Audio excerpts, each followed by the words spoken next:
A beautiful movie star, and to the underworld, she's a potential target. Come to a place where international gangsters ambush celebrities, demanding their money or their lives. They don't know who's going to be hit next. I mean, every person is a potential target. And then, a story for Father's Day, when 2020 Downtown continues after this from our ABC stations.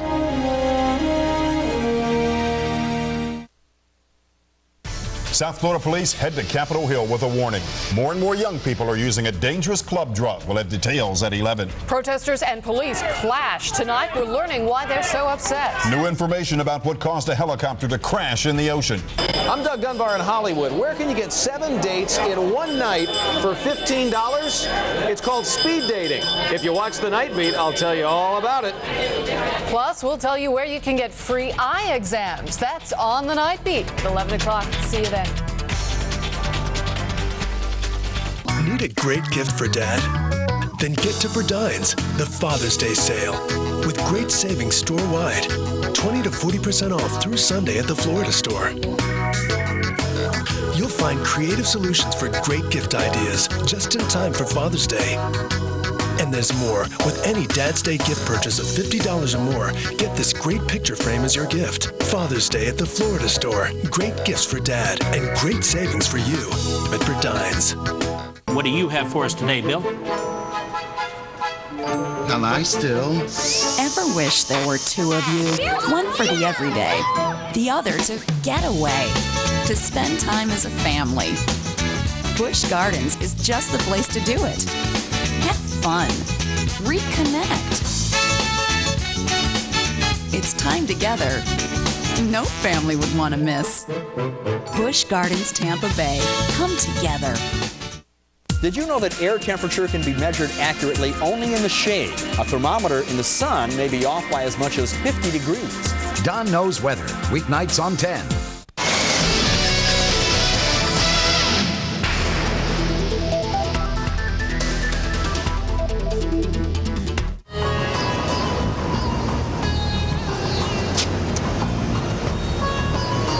Now I want to take you into a world where stardom is a first-class ticket to trouble, and even 15 minutes of fame can cost you your life.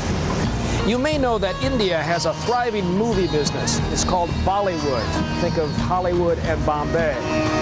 But an Indian-styled mafia, complete with mob bosses and hitmen, want a piece of that movie market, and they're willing to kill to get it. A few weeks back, I traveled to India, and this is what I found.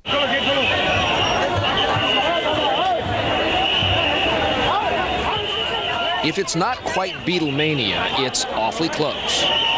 Especially from where my camera and I sit, which is wedged into the front seat of a car driving through Bombay with Hrithik Roshan, India's hippest, hottest movie star. And it's the same scene wherever he goes. It's been this way since Hrithik made his Indian film debut early this year. As a sort of Hindu cross between Tom Cruise and Sly Stallone. Michael Jackson dance number thrown in for good measure. Is this what you expected it would be? Not in the least. I mean, I was expecting, I thought I'd probably get noticed, that, he's pretty good, he's all right, but not like this. As impossible as it seems this afternoon at this celebrity sports event with the press swarming and the fans swooning, Hrithik was a complete unknown 6 months ago. In fact, he walked into his movie's premiere unnoticed. When I entered the theater, nobody recognized me, so I was just, walking in with the crowd. Right. When I exited, it took me about 45 minutes to get to my car, because I was just, people were all over me. That is instant fame. Instant fame. That's exactly what it is. In a country of 1 billion people, nearly half living in deep poverty, glamorous movie stars are an obsession. Indians queue up in droves to slip out of reality and into the fantasy world of the silver screen. Bollywood is now second only to Hollywood in film production and box office sales. It's churning out 700 movies a year and raking in close to $1 billion. But in Bollywood today, fame and fear walk together. At least 35 of India's most influential film directors and stars are currently under police protection because gangsters are extorting the celebrities for their money and killing them if they don't pay up. When we were at the cricket match, I turn around, I'm 5 feet from you, and I turn around, there's two guys with Uzis standing there. Yeah, they're always there. You're a prisoner in your own life. Yeah, and I've strived for 5 years to build this prison for myself. And the prison is shared by Hrithik's father. Rakesh Roshan is a veteran of India's film industry. He produced and directed his son's hit movie. But on the very week it was released, he became the target of a different kind of hit. I came down and sat in the car. I saw two people with pistols in their hand, and they're shooting. So I ducked. So when I got up, that guy was this close to me, and he shot. That bullet went through here. Through your arm. It came out through here, and went inside, made a tunnel, and got lodged just 1 millimeter below the heart. And the Roshans are not the only ones on the mob hit list. In the past 3 years, a half-dozen movie moguls have either been killed or been targets of murder attempts. Film producer Mukesh Duggal shot to death in a Bombay suburb. Movie director Rajiv Rai fled India after an attempt on his life. And producer Gulshan Kumar killed outside a Bombay temple. What's happening in India today in Bollywood is a lot like Hollywood in the old Al Capone days. Shobha Day has covered India's entertainment world as an editor, reporter, and critic. Well, I think the film industry right now is in the grip of a sort of collective paranoia, which I can understand because they don't know who's going to be hit next. I mean, every person is a potential target. It's really sad because today, I mean, people are actually scared if their film does well. Because the minute your film does well, boy, you better be careful. Priti Zinta is another of Bollywood's rising stars. These people just come out of nowhere and they just point this gun at you and say, give me so much money or you're dead. So what's going on here? According to Bombay Police Commissioner Shivananda, an Indian-style mafia has infiltrated the film industry. It is alleged that they are involved in financing in a big way. And some of the known underworld people are also involved in the film industry as directors and various other ways. You're certain of that? We are certain of that. Their names are very well known. Police investigators believe 4 major mob families are seeking control of Bollywood. Like the mafia in the United States, attacks are ordered by a handful of bosses and carried out by hitmen and foot soldiers in the streets. If there's a godfather of this Indian mafia, police say it's this man, Daud Ibrahim. They say he currently runs operations from Karachi, Pakistan. Abu Salim was once a lieutenant for Ibrahim and is now running his own gang. He's alleged to have ordered the attack on Mr. Roshan. Latest reports place him in Dubai.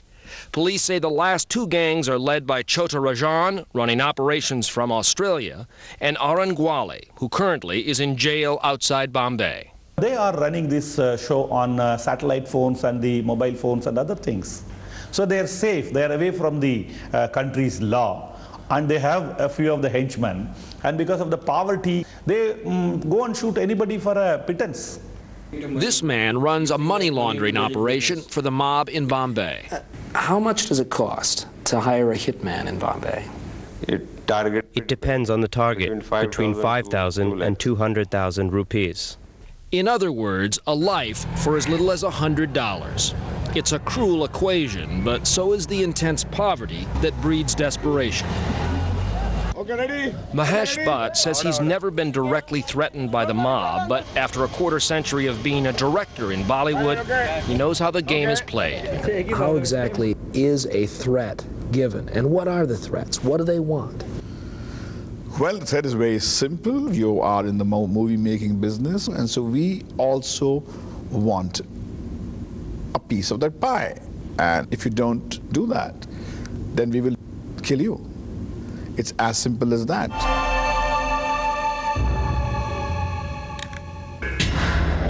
I knew that if the movie was a big success, I would get calls.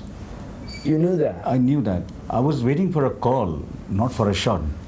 Why would the underworld target Rakesh Roshan?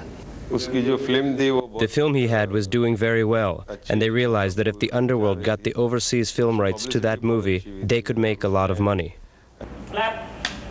But the film industry itself has invited some of its own troubles. For years, India's government refused to consider movie making a legitimate business, so some directors and producers cozied up to whoever might bankroll their next picture. Sometimes it was the mob. Obviously, these very expensive films need a whole lot of money, which you can't get through regular financing channels. And the underworld is there's always been a sort of fatal attraction to the movie world, to the beautiful girls in it, to the glamour. So the underworld was attracted to the celebrity and the power, yes. And the celebrities needed the underworld's money. Absolutely. Cash. Right. Absolutely right, cash. If you give them the power and if you make them a part of your day-to-day life, you suddenly can't one day wake up and say, I don't want to have anything to do with you. And this bad old boy network has grown more daring as India's film industry has grown richer.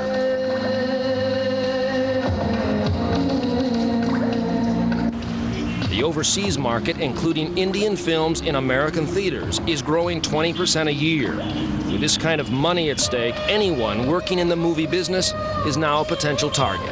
Why were you targeted? Do you have any idea? I should say it's extortion. They've been calling up, if you want to do business in Bombay, then you need to pay the fees for that. Manmohan Shetty was understandably reluctant to talk to us. He runs Bombay's biggest film lab. His company processes over half of all of Bollywood's movies, but he lives in fear. The walls of his terrace have been raised 4 feet and topped with a canopy of bars. In the corner of his office, a TV monitor flickers with the picture of an outside surveillance camera. It's been this way ever since he received his first threat from the mob. Did you receive a telephone call at first? Yeah, it has been happening for 3-4 months. Keep calling up. If you don't pay, it will be a problem. Were you convinced when they called that it was the real thing? I had no reason to say it was not real. A few weeks later, his suspicions were confirmed.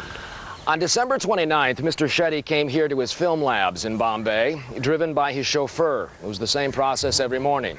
The chauffeur brought him up to here. Mr. Shetty got out of his car on the left-hand side, and the moment he did, he turned and saw an assailant here with a gun. The gunman lifted up the pistol like this, tried to fire, but the gun jammed. Mr. Shetty rushed past the car and inside of his office. The failed assassin remains at large. Security guards now patrol the driveway, and Mr. Shetty wonders whether he should pay up. People say that I should not do that because there's no end to it. Right. So I need to decide on that what I should be doing. It sounds to me as if you're still leaving open the possibility of paying off some of this. I'm considering that. What would you say the consequence would be if Mr. Shetty goes ahead and pays off Salim? He will buy temporary peace. Temporary peace. The Roshans, by contrast, say they will never submit to extortion. Rakesh puts his faith in a curious combination of bodyguards and fate. See, I believe in destiny. I believe that if I have to die through their hands, I'll die through their hands. As for young Riddick, he often wishes he could roll the film back to the days before the pandemonium, before strangers called out his name, before fame, when the only weapon he ever needed was his smile. Riddick's new movie, Mission Kashmir, opens in the U.S. in October at theaters that show Indian films. And in case you're thinking that can't be much of an audience, industry insiders estimate 1 million tickets are sold to Indian films each year in this country. When we come back, Bill Ritter with a Father's Day story about a legendary figure and his famous son, a boy who spent his life trying to find his own path, only to find it had been traveled before. You are your dad, and your dad is you, basically. That's the essential fact.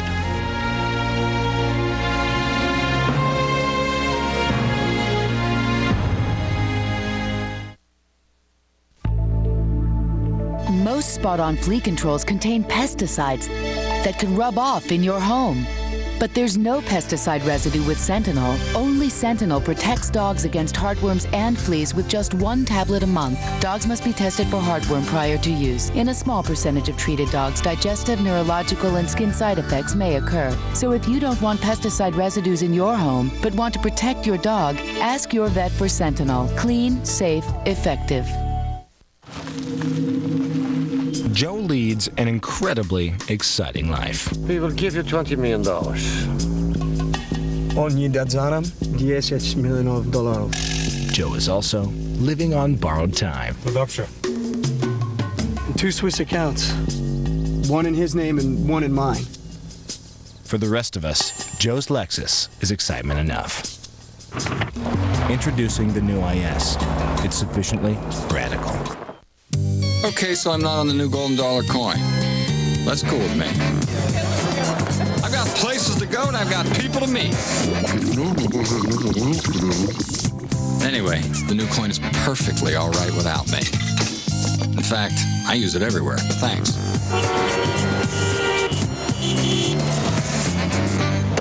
It's so money. Introducing the new $Golden. It's changing the face of money. Besides, I still look good on paper.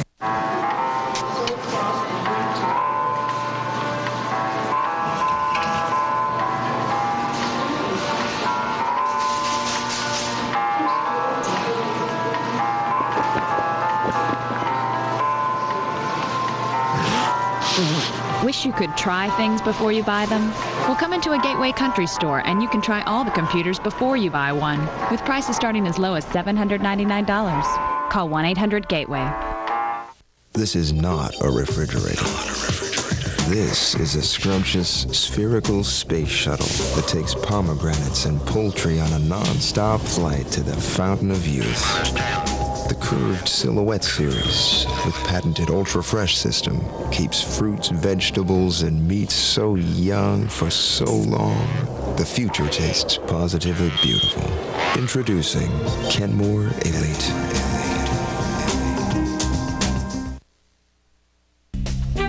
2020 Downtown, the newest member of the 2020 family, now in its 21st year. Winner of over 350 prestigious awards for excellence in broadcast journalism. Tonight, PI takes on the Thought Police. They sit in a restaurant and try to overhear the conversations of people. Politically Incorrect with Bill Maher. This Father's Day weekend, join the Lakers' Shaquille O'Neal. My relationship with my father is a very special one. The story of fathers and sons. ABC Saturday at 8/7 Central. Television history was made with this music. With 3 lifelines. And with this question. Is that your final answer? Now your only chance to relive the 2 weeks that changed television. The original groundbreaking episodes of Who Wants to Be a Millionaire, starting Tuesday at 8/7 Central on ABC. Today in Florida, 500 women heard the news. Some cried, others could only laugh, while some were simply speechless. And when months from now, hundreds of new babies are born, this day will be remembered as the one when everything was perfect.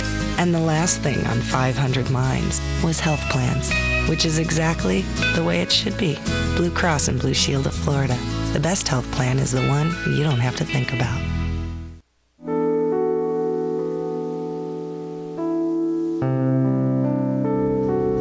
With Father's Day approaching, we wanted to explore tonight a fundamental father-son question. It's been written about in literature for generations. Are we becoming, or have we already become, just like our fathers? Are we destined to repeat their successes, or, despite our best efforts, their failures? Tonight, you're going to meet novelist Martin Amis. Now, the world knows him for his sharp-edged writing and his bestsellers. They sit on the shelf right next to the works of his father, literary giant Kingsley Amis. Now, for years, Martin scorned much of what his father stood for, but in the end, and perhaps despite his best efforts, Martin Amis discovered that he had indeed become his father. How difficult would it be to grow up in the shadow of a legend? That was the challenge for the children of Kingsley Amis, one of England's and the 20th century's most successful novelists. Things have turned out all right for me. He was Sir Kingsley Amis, knighted by the Queen in a ceremony like this. His work was highly honored, and his most famous book, Lucky Jim, was turned into a movie. Merry England. It never was merry. It was murder. It was inside that giant shadow of success where Martin Amis grew up as Kingsley's son. He was a sort of big figure, you know. He was like an engine of comedy, not just in his novels, but in his person.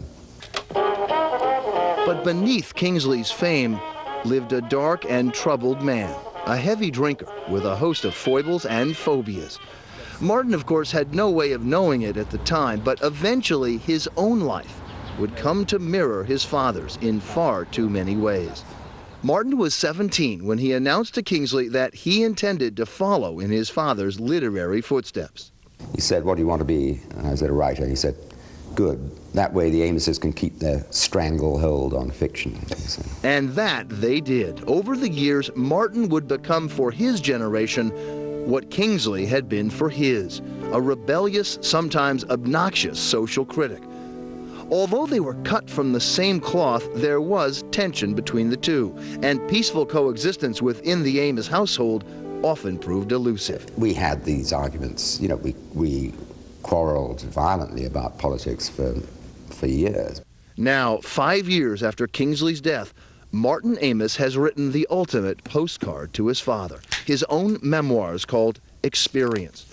It's a revealing and at times wrenching look at this tormented but loving relationship between a famous father and his famous son. What would he say about your book? I think he liked it. It was all about him, you know. He liked attention. But your father was a man of great phobias. We knew he couldn't be in a house alone after dark. Kingsley Amis would suffer panic attacks, but discovered that being near his children could calm him down. Martin remembers his mother waking him in the middle of the night. I could hear him screaming, and then suddenly the light came on, and my mother led him in. And he sat there sort of smiling feebly as I talked about my day. And I asked my mother the next morning, and she said, "He fears he is leaving his body, but he knows he can't be frightened in front of you." As a boy, Martin was often called upon to comfort his father, but Martin always felt the comfort wasn't reciprocal. For instance, in the early 60s, Martin's great fear, like a lot of kids back then, was a nuclear holocaust. But even if Kingsley had the inclination to reassure him, there really would have been little he could have done to ease Martin's fears. It was a different world then, and I mean, I remember the Cuba crisis as you know, darkness at noon for me. It was as if the whole world had gone dark. If you're tense with the question of your own survival, it's hard to love, especially if the loved one might at any instant become blood and flame. So at the height of this nuclear annihilation perception as a child, rather than comfort you, your father does something that alters your life. He left home. It was complicated. My mother kind of left him, really, because he was a frenzied adulterer. For example, he once took my mother to dinner at his mistress's house with her husband, and there was a third couple there. And during that evening, Kingsley made a date with her. With the third couple? With the third woman, yes. He lived for adultery. And he crossed the line with my mother when he went on holiday with Elizabeth Jane Howard. Author Elizabeth Jane Howard became Kingsley's second wife, but Kingsley remained close to his two teenage boys, and he offered them some unusual fatherly advice about women and sex. His initial lesson about the birds and the bees included a gift to his sons, a case of condoms. It was part of a great day of treats and you know, lunch, and went to the movies, and he was being as entertaining as he ever was. I mean, he's the man who said to my brother and me, the most sexually attractive part of a naked woman is her face. What a great line. Yeah, it sounded very good. Yeah. But Kingsley Amis was far less instructive when it came to his son's writing. Kingsley could be Martin's harshest critic. He read my first novel and claimed to have enjoyed it. And then I expected the same thing to happen with my second novel, but he said I couldn't get on with it, was his phrase. And you didn't finish it? No. And it was a stunning rebuff, it felt like. But he said it in a sort of pleading way, sort of, I'm sorry, but I just couldn't. Martin Amis spent years thinking he wanted to be everything his father wasn't.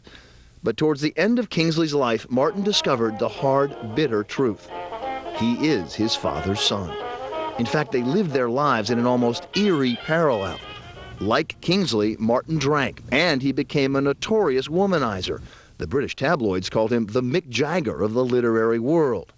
Martin fathered a daughter who he wouldn't meet for nearly 20 years. Now, eventually he married, but like his father's marriage, it didn't last. And just like his father, when Martin remarried, it was to an author, Isabel Fonseca. When you separated from your first wife, and the mother of your first two children, did you remember that day? Oh, yeah. How did you tell your children, and how did they learn about it? Their mother told them, as my mother had told me. And for me, it felt that, as I grew up, I always thought, this is never going to happen to me. I'm never going to break a home. So it was a obliterating defeat. You write a lot in the book about how the one person, the only person you could talk to about this was your father. Yeah, because it rounded out the circle. He'd done it to me. He knew exactly what was at stake. And he said, you can't get over these things. They never go away. They're just, as he said, they're just there. And that was his last fatherly duty to me, to sort of help me through to the other side of that. And then later, you were there for him when he was dying. We were all there, yes. When you usually read about the death of the father, what you usually learn about is regret. That's the big subject, and there weren't regrets. In a bizarre arrangement, Kingsley's ex-wife, Martin's mother, and her new husband had moved into Kingsley's house after Elizabeth Jane Howard had left Kingsley. It is a tribute to the power of Kingsley's appeal that during the last 15 years of his life, Kingsley Amis was cared for, fears, phobias, and all, by his ex-wife. And gathered around him when he died was his family, the same family he had once left for another woman. And do you still think about your father? All the time, yeah. Whenever there's a point of language that comes up, I almost reach for the telephone to ring him, to ring my father, and of course there's no father to call. After Kingsley's death, Martin became entangled in resolving legal issues of his estate.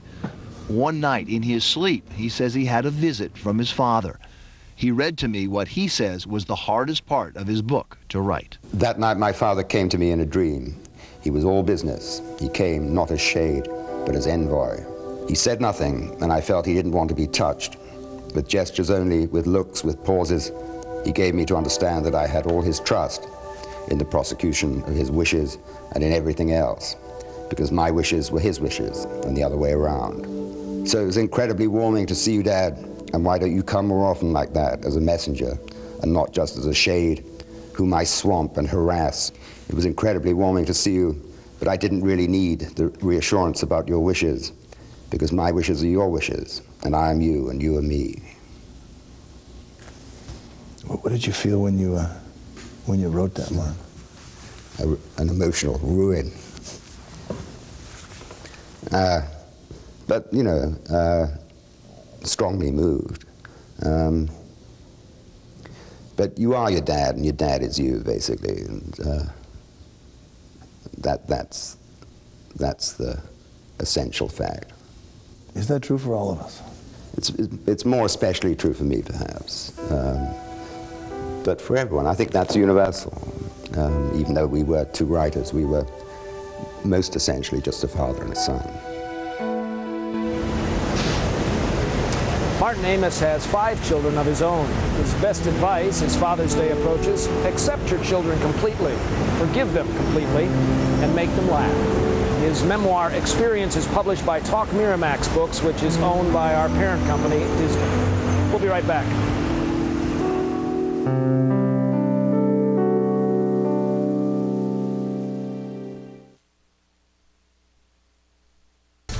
Next on the Night Beat, South Florida police head to Capitol Hill with a warning about a dangerous club drug. Plus, imagine having 7 dates in 1 hour. We'll tell you about this speed dating craze next on the Night Beat.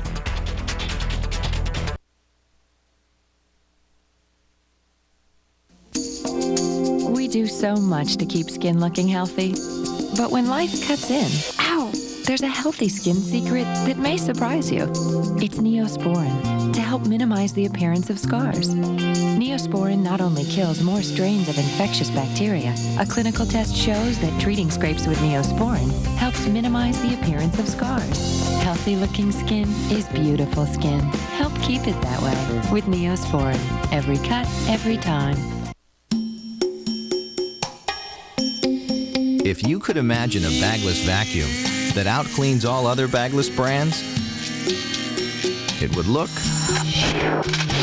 like this. Introducing the revolutionary Hoover Bagless, featuring our advanced twin chamber system for better cleaning power. It's everything you imagined a bagless vacuum could be. The new Hoover Bagless, because deep down, you want Hoover. Coming up on 2020 Friday. One of the most gorgeous women in the world, sensational supermodel Naomi Campbell. She's a walking legend who owns the runway with her sensuous beauty and attitude. But there's another story going on behind the scenes. Naomi, I have never, ever started an interview this way. But you know that people call you a bitch.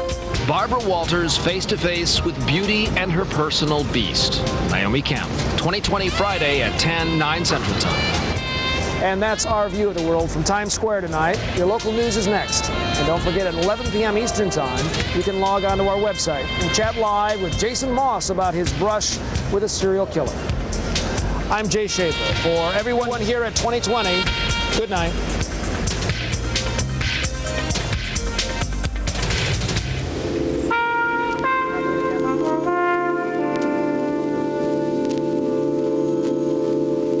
This has been a presentation of ABC News. More Americans get their news from ABC News than from any other source. Tomorrow, Emeril serving up breakfast in bed to one lucky winner on Good Morning America.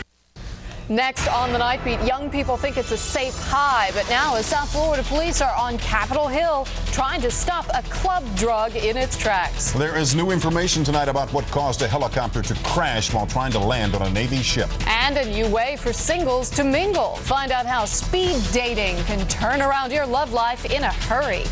But first, police officers from South Florida are in Washington, D.C. tonight talking to federal lawmakers about a growing drug problem. They are calling it an ecstasy explosion. More young people are using the club drug, and doctors say they are putting their lives at risk. Night Beat reporter Matt Lorch is live in Hollywood with more. Matt? Dwight, it's being marketed as a safe high, and that's why ecstasy is becoming more and more popular with teenagers. One of the places seeing the results, the emergency room. As much testosterone, but Duran Duran is here as well. So, ooh, it's a big show. It's a big show. The key to surviving hurricane season is experience.